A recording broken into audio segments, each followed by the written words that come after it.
Avui us parlem del 130è aniversari de la Cambra de Comerç de Reus, una de les més antigues del nostre país i que es celebra al Teatre Fortuny a partir de les 7:15 del vespre.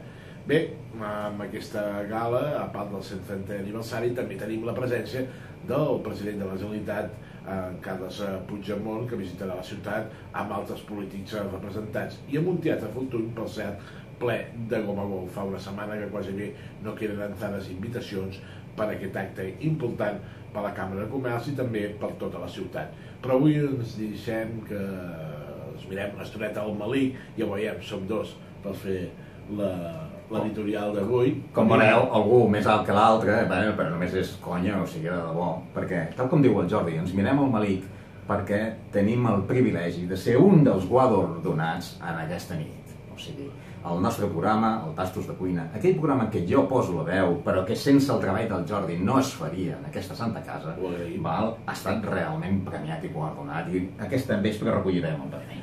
Un premi amb un programa d'aquesta ràdio, que per tot és una ràdio jove, amb molta experiència potser al darrere, on parlem d'allò que més ens agrada als dos, que és la cuina i la gastronomia, i també conèixer l'experiència de les persones que dia darrere dia es posen al davant dels fogons o al darrere de les barres o senzillament al seu ordinador per parlar de gastronomia, un dels valors culturals de casa nostra i també, per sort, ja de la nostra ciutat. Correcte, reconeguts cada vegada més, i entenem que el nostre programa ha ajudat precisament a això, no? El reconeixement de la nostra cuina, de la nostra gastronomia i del manteniment d'aquesta cuina, o fins i tot millora, no? Jo estic al·lucinant i per tant espero que vosaltres també.